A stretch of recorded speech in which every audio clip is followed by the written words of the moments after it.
بسم اللہ الرحمن الرحیم رب اشرح لی صدری ویسر لی امری واحلل عقدۃ من لسانی یفقہوا قولی رب زدنی علما۔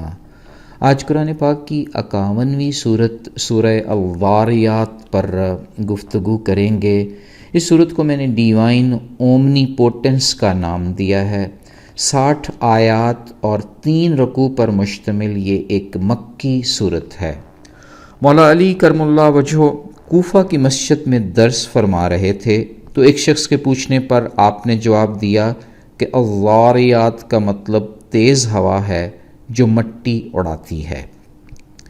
رب تعالیٰ ایسی ہی گرد و غبار اڑانے والی ہوا کی، پانی سے بھرے بادلوں کی، سمندروں میں محو سفر جہازوں اور رب ہی کے حکم سے رزق بانٹنے والے فرشتوں کی اور ستاروں سے مزین آسمان کی قسم کھا کر فرماتے ہیں کہ روز محشر جس کا وعدہ کیا گیا ہے ضرور بپا ہوگا۔ وہ جنہوں نے سچائی سے منہ موڑ لیا ہے وہ جہالت کے اندھیرے میں گم ہیں۔ افسوس ہے ایسے انکار کرنے والوں پر جو اسی روز محشر کا انکار کر رہے ہیں جس کے بارے میں انہیں ڈرایا جا رہا ہے۔ یہ صورت واضح کر رہی ہے کہ جو لوگ دنیا میں پرہیزگاری اختیار کریں گے روز قیامت ان کی خوب عزت افزائی ہوگی۔ یہ سب نیکوکار جنت کے باغوں میں داخل کیے جائیں گے۔ دراصل یہ وہی لوگ ہیں جو رات کو کم سوتے ہیں، صبح صادق رب سے معافی کے طلبگار ہوتے ہیں، اپنی دولت میں غربا فقراء کا حصہ رکھتے ہیں۔ ان کو وہ سب کچھ دیا جائے گا جو رب عظیم چاہے گا اور جس کا وعدہ کیا گیا ہے۔ ابو داؤد کی حدیث ہے کہ سوال کرنے والے کا مال میں حق ہے خواہ وہ گھوڑے پر سوار ہو کر آئے۔ اسی طرح بخاری اور مسلم کی ایک خوبصورت حدیث ہے، رسول اکرم صلی اللہ علیہ وآلہ وسلم نے فرمایا اللہ تعالیٰ روزانہ رات کے آخری تہائی حصہ میں آسمان دنیا پر اترتے ہیں اور اعلان فرماتے ہیں ہے کوئی توبہ کرنے والا میں اس کی توبہ قبول کر لوں، ہے کوئی معافی مانگنے والا میں اس کو معاف کر دوں، ہے کوئی اور سوال کرنے والا میں اس کی مراد پوری کر دوں۔ اس صورت مبارک میں رب تعالیٰ زمین و آسمان کی قسم کھا کر فرماتے ہیں کہ آخرت کی کہانی ایسی ہی سچی ہے جیسے ہم ایک دوسرے سے گفتگو کرتے ہیں۔ ہمارا اپنا بولنا ہی موت کے بعد زندہ ہونے کی سب سے بڑی نشانی ہے۔ کسی بھی بات کو سمجھنے کے لیے ضروری چیز سنجیدگی ہوتی ہے جو ایمان سے ہی نصیب میں آتی ہے۔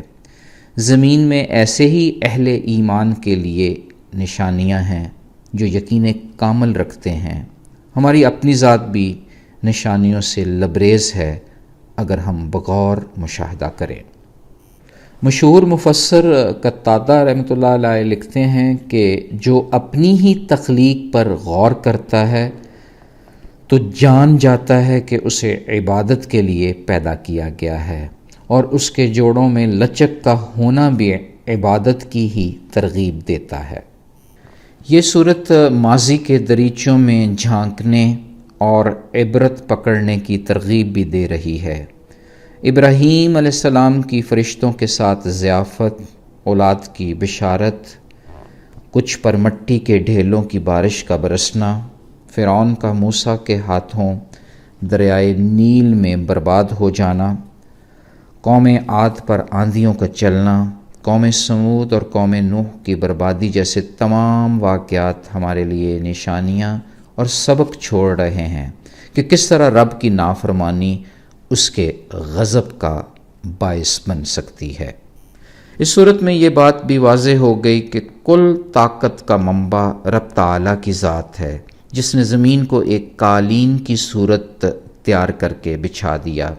اس کائنات کو وسیع سے وسیع تر کیے جا رہے ہیں۔ علامہ محمد اقبال نے بھی کہا تھا یہ کائنات ابھی ناتمام ہے شاید، کہ آ رہی ہے دمادم صدائے کن فیکون۔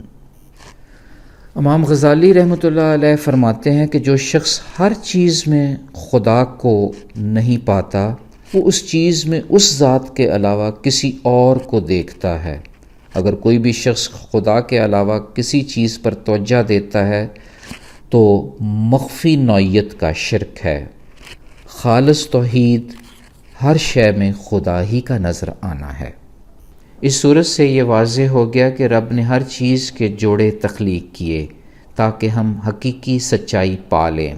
جیسے زمین آسمان کا جوڑا ہے ویسے ہی یہ دنیا آخرت کا جوڑا ہے۔ دنیا اور آخرت کو ملا کر ہی ایک بہت بڑے کائناتی نظام کی وسعت سمجھ آتی ہے۔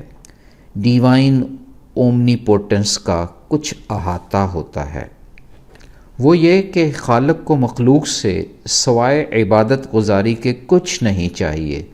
جن و انس کی تخلیق ہی عبادت کے لیے ہوئی ہے۔ ترمذی شریف اور ابن ماجہ میں درج ہے، رسول اللہ صلی اللہ علیہ وآلہ وسلم نے فرمایا کہ اللہ تعالیٰ فرماتا ہے، اے آدم کے بیٹے، میری عبادت کے لیے وقت نکالا کر، میں تیرے دل کو مالداری سے بھر دوں گا اور تیرا فقر و فاقہ بھی دور کر دوں گا، اور اگر تو نے ایسا نہ کیا تو میں تجھے بہت مصروف کر دوں گا اور تیرے فقر و فاقہ کو بھی ختم نہیں کروں گا۔ یوں مخلوق کو جان لینا چاہیے کہ اسے خالق سے ہی سب کچھ درکار ہے، کیونکہ وہ رازق ہے، ہر شے کی لامحدود طاقت کا سرچشمہ ہے۔ مشہور محدث الالوسی رحمۃ اللہ علیہ فرماتے ہیں، حدیث قدسی ہے کہ اللہ تعالیٰ نے کہا، میں ایک چھپا ہوا خزانہ تھا، میں نے چاہا کہ میں جانا جاؤں تو میں نے ساری تخلیقات اپنی پہچان کرانے کے لیے کی۔ اس تناظر میں ڈیوائن اومنی پوٹنس یعنی ربوبی قادر مطلقیت کا تقاضا ہے کہ اندھیری شب میں اٹھ کر اسی کی عبادت کی جائے، شیطان کی بجائے رب کی فرما برداری ہو، اسے جان لیا جائے، پہچان لیا جائے۔ جب مشکل پیش آئے تو اپنے آپ پر غور و فکر کر لیا جائے، اپنی تخلیق کا احاطہ کر لیں۔ ڈیوائن اومنی پوٹنس کا شعور خود بخود آ جائے گا۔ فی امان اللہ، اللہ حافظ۔